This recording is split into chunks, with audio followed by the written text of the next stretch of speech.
ಪ್ರೋತ್ಸಾಹಧನ ನೀಡಿ ಕನಕಗಿರಿಯಲ್ಲಿ ಮೆಕ್ಕೆಜೋಳ ಖರೀದಿ ಕೇಂದ್ರವನ್ನ ಈ ಕೂಡಲೇ ತೆರೆಯಬೇಕು. ಅದೇ ರೀತಿಯಾಗಿ ಕನಕಗಿರಿಯಲ್ಲಿ ತೊಗರಿ ಖರೀದಿ ಕೇಂದ್ರವನ್ನ ಈಗಾಗಲೇ ತೆರೆಯಲಾಗಿದೆ. ಕೇಂದ್ರ ಸರ್ಕಾರದ ಬೆಂಬಲ ಬೆಲೆ 8,000 ದರ ನಿಗದಿ ಮಾಡಲಾಗಿದೆ. ರಾಜ್ಯ ಸರ್ಕಾರದ ಪ್ರೋತ್ಸಾಹಧನವನ್ನ 1 ಕ್ವಿಂಟಲ್ಗೆ 3,000 ಸೇರಿಸಿ 11,000 ನೀಡಬೇಕು. ತೊಗರಿಯನ್ನು ಖರೀದಿ ಮಾಡಿದ 10 ದಿನಗಳ ಒಳಗಾಗಿ ರೈತರ ಅಕೌಂಟ್ಗೆ ಅಮೌಂಟ್ ಜಮೆ ಮಾಡಬೇಕೆಂದು ಸಂಬಂಧಪಟ್ಟ ಅಧಿಕಾರಿಗಳಲ್ಲಿ ವಿನಂತಿಸಿಕೊಳ್ಳುತ್ತೇನೆ.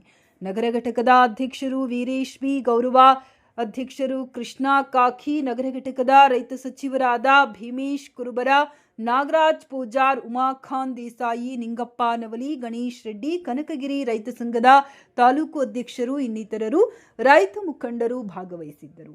ವರದಿಗಾರ ಗೌತಮ್ ಯಾದವ್. ಮೆಕ್ಕೆಜೋಳ ಖರೀದಿ ಕೇಂದ್ರವನ್ನು ತೆರೆಯಬೇಕೆಂದು ಮಾನ್ಯರಲ್ಲಿ ವಿನಂತಿಸಿಕೊಳ್ಳುತ್ತೇವೆ.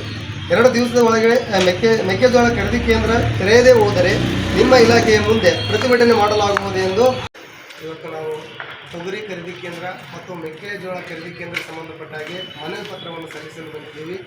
ಈ ಮನವಿ ಪತ್ರದಲ್ಲಿ ಈಗ ಆಲ್ರೆಡಿ ತೊಗರಿ ಖರೀದಿ ಕೇಂದ್ರ ಕನಕಗಿರಿಯಲ್ಲಿ ತೆಗೆದಿದ್ದಾರೆ. ಆದರೆ 8,000 ನಮ್ಮ ಕೇಂದ್ರ ಸರ್ಕಾರದಿಂದ 8,000 ದರ ನಿಗದಿಯಾಗಿದೆ. ಆದರೆ ರಾಜ್ಯ ಸರ್ಕಾರ ಇಲ್ಲಿವರೆಗೂ ಕೂಡ ದರ ನಿಗದಿ ಮಾಡಿಲ್ಲ.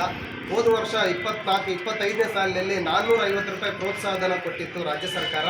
ಆದರೆ ಇಲ್ಲಿವರೆಗೂ ಈಗ ಆಲ್ರೆಡಿ ಖರೀದಿ ಕೇಂದ್ರ ತೆಗೆದ್ರೂ ಕೂಡ ನಮ್ಮ ಕರ್ನಾಟಕ ರಾಜ್ಯದಲ್ಲಿ ತೊಗರಿಗೆ ಬೆಂಬಲ ಬೆಲೆ ಇನ್ನೂ ರಾಜ್ಯ ಸರ್ಕಾರ ಸೂಚಿಸಿಲ್ಲ.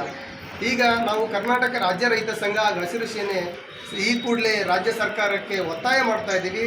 3,000 ಪ್ರತಿ 1 ಕ್ವಿಂಟಲ್ಗೆ 3,000 ಪ್ರೋತ್ಸಾಹಧನ ನೀಡಬೇಕಂತಂದೇಳಿ ಕನಕಗಿರಿಯಿಂದ ಕರ್ನಾಟಕ ರಾಜ್ಯ ರೈತ ಸಂಘ ಹಾಗೂ ಹಸಿರು ಸೇನೆ ಒತ್ತಾಯ ಮಾಡ್ತಾ ಇದ್ದೀವಿ.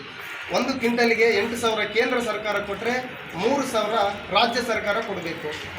ಇದು ಆದಾಗ ಮಾತ್ರ ನಮ್ಮ ರೈತರಿಗೆ ಸ್ವಾಮಿನಾಥನ್ ವರದಿ ಪ್ರಕಾರ ಅಟ್ಲೀಸ್ಟ್ ಅವರ ವರದಿ ಪ್ರಕಾರ ಸಿಗದೇ ಇದ್ದರೂ ಪರವಾಗಿಲ್ಲ, ಒಂದು ಬೆಂಬಲ ಬೆಲೆ ಅಥವಾ ನ್ಯಾಯಯುತ ಬೆಲೆ ಸಿಗುತ್ತೆ ಅಂತಂದೇಳಿ ಈ ಮೂಲಕ ನಾವು ರಾಜ್ಯ ಸರ್ಕಾರಕ್ಕೆ ಒತ್ತಾಯ ಮಾಡ್ತಾ ಈ ಮನವಿ ಪತ್ರವನ್ನು ತಹಸೀಲ್ದಾರ್ ಮುಖಾಂತರ ಸರ್ಕಾರಕ್ಕೆ ನಾವು ಮನವಿ ಪತ್ರವನ್ನು ಸಲ್ಲಿಸ್ತಾ ಇದ್ದೇವೆ.